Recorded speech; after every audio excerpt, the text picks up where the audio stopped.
నేను ఇప్పుడు కోడిగుడ్డు ఉక్కురు చేస్తున్నాను. ఆయిల్ పెట్టాను చూడండి. ఇదిగో ఆయిల్ పెట్టాను కదా స్టవ్ మీద. ఇప్పుడు వేస్తాను చూడండి. 3 పచ్చిమిర్చి, ఉల్లిపాయ ముక్కలు,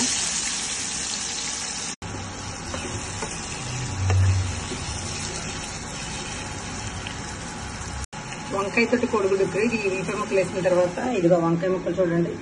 ఇంత చిన్ని ఉల్లిపాయ ముక్కలా తరుపుకోవాలి. లేత వంకాయ ముక్కలు ఇవి చిన్ని ఉల్లిపాయ ముక్కలు తరుపుకొని నీళ్ళలో పెట్టాను. గుడ్లు ఒక అరడజన గుడ్లు, 5 వేసానా? 6 గుడ్లు వేద్దాం అనుకున్నాను. 6 వేస్తాను, ఇంకో గుడ్డు వేస్తాను. 6 గుడ్లు. 6 గుడ్లకి గుడ్డుబుట్టి వంకాయలు 3, 2 పెద్ద ఉల్లిపాయలు. వంకాయతో కోడిగుడ్డు కూర సూపర్ సూపర్ ఉంటుంది. ట్రై చేయండి మీరు కూడా.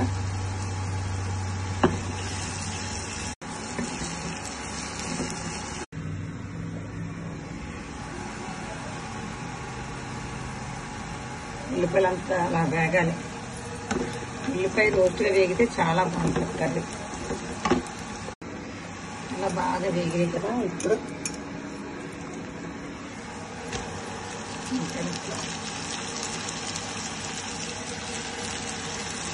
సరిపడా సాల్ట్. వంకాయలు అలా మగ్గిపోయినాయి కదా ఉల్లిపాయలు. ఇప్పుడు పసుపు, 2 స్పూన్లు కారం,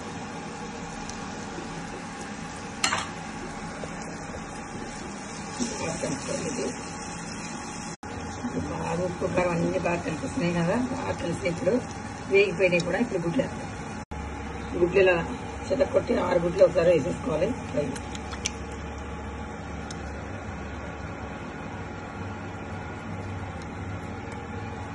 అలా వేసుకుని కాసేపు మూత పెట్టండి. అలా మూత పెట్టేసి ఉంచితే అది కొంచెం గట్టి పడిన తర్వాత మనం గరిటతో చిన్న నీళ్ళకి కదిపితే బాగుంటుంది. కానీ ముందే మనం కలిపేస్తాం అనుకో బాగోదు. చిన్నగా అయిపోతాయి ముక్కలు. ఇప్పుడు ఇలా అనుకో కొంచెం పెద్ద ముక్కలాగా ఉంటాయి. బాగుంటుంది పంట కింద పడి. అలా మూతగా అలాగ అయిపోతే దాన్ని ఇప్పుడు గరిటతోటి చిన్నగా కట్ చేయాలి. నాకు అట్టు కింద అయిపోతే చిన్నగా కట్ చేసి చూపిస్తాను మీకు.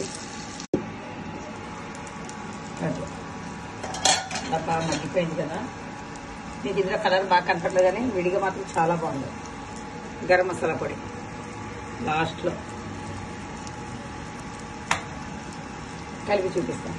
మసాలా పొడి మగ్గిపోయింది కదా. ఇప్పుడు కరివేపాకు వేసి మూత పెట్టేస్తే అయిపోయింది. కట్టేస్తాను. అయిపోయింది. కోడిగుడ్డు ఉక్కురి రెడీ.